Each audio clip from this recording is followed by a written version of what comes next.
লাইলাতুল বরাত, শবে বরাত যে দিনটি বা রাতটি আমাদের কাছে খুবই গুরুত্বপূর্ণ, বিশেষ করে মুসলিম উম্মার কাছে অতি পছন্দনীয় এবং পরিচিত একটি রাত। আমরা এই লাইলাতুল বরাতে কোন কোন আমলগুলো করতে পারি যদি দর্শকদেরকে জানাতেন। আলহামদুলিল্লাহ ওয়াসসালামুন আলা ইবাদিল্লাযিনা ইসতাফা, আম্মা বাদ।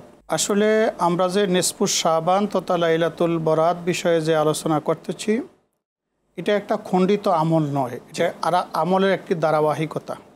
রাসূলুল্লাহ সাল্লাল্লাহু আলাইহি ওয়াসাল্লাম রজব মাস এলে পরেই উম্মতকে দোয়া করতে শিখিয়েছেন যে আল্লাহুম্মা বারিক লানা ফি রজব ওয়া শাবান ওয়া বাল্লিগনা রমাদান। আয় আল্লাহ, তুমি রজব এবং শাবান মাসের বরকত আমাদেরকে দাও, আর আমাদের হায়াতি জিন্দেগিকে তুমি রমাদান পর্যন্ত পৌঁছে দাও।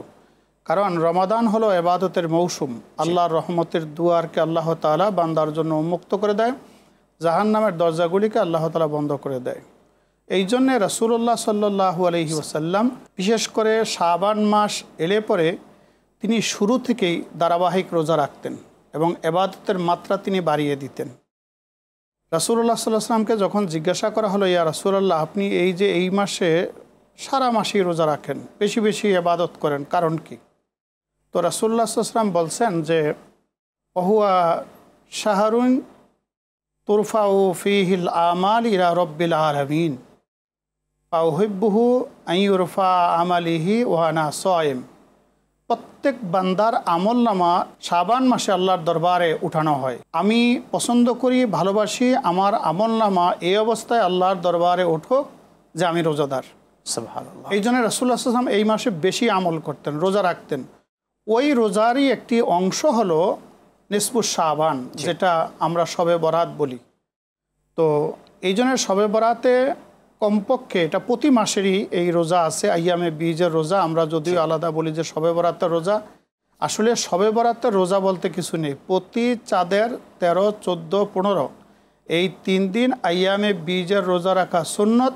তারই ধারাবাহিকতায় এই মাসের এই 3 দিন রোজা রাখা সুন্নত, এবং প্রতি সোমবার এবং বৃহস্পতিবার রোজা রাখা সুন্নত।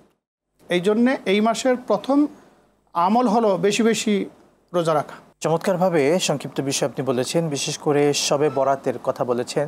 আসলে হাদিসে তো শবে বরাতের ব্যাপারে কি এসেছে কোরআন বা সুন্নায়, যদি বিষয়টি একটু উল্লেখ করতেন দর্শকদেরকে। শবে বরাতের বিষয়ে রাসূলুল্লাহ সাল্লাল্লাহু আলাইহি ওয়াসাল্লাম বলেছেন যে ইন্নাল্লাহা লা ইয়াত্তালিউ ফি লাইলাতিন মিন নিসফিশ শাবান ফায়াগফিরু লিজামি খালকিহি ইল্লা লিমুশরিকিন আও মুশাহিন। নিসফুশ শাবানে অর্থাৎ শবে বরাতের রাত্রিতে আল্লাহ তাআলা সকল বান্দাদের দিকে তাকান। ফায়াগফিরু লিজামি খালকিহি, এই রাত্রে আল্লাহ তাআলা তার সকল সৃষ্টিকে ক্ষমা করে দেন। সুবহানাল্লাহ। ইল্লা লিমুশরিকিন আও মুশাহিন, 2 শ্রেণীর মানুষকে আল্লাহ তাআলা এই রাত্রিতে ক্ষমা করেন না। এক শ্রেণী হলো যারা মুশরিক, আল্লাহ তাআলার সঙ্গে শিরক করেছে। আরেক শ্রেণী হলো মুশাহিন, যারা হিংসা বিদ্বেষ লালন করে। এই 2 শ্রেণীর মানুষ ছাড়া নিসফুশ শাবানের রজনীতে আল্লাহ রাব্বুল আলামিন তার সকল সৃষ্টিকে তিনি ক্ষমা করে দেন। সত্যিকার অর্থে হাদিসের পরিভাষায় এটাকে নিসফু লাইলাতুন নিসফু মিন শাবান এইভাবে কিন্তু এসেছে কথাটি।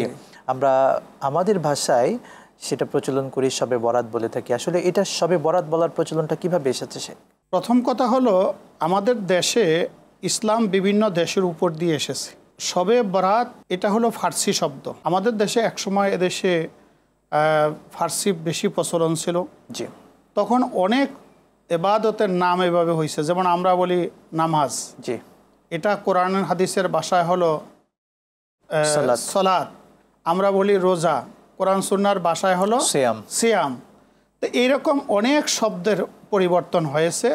যদিও আমরা এটা আমাদের দেশে প্রচলিত হলো যে শবে বরাত, আবার লাইলাতুল কদরকে আমরা বলি শবে কদর।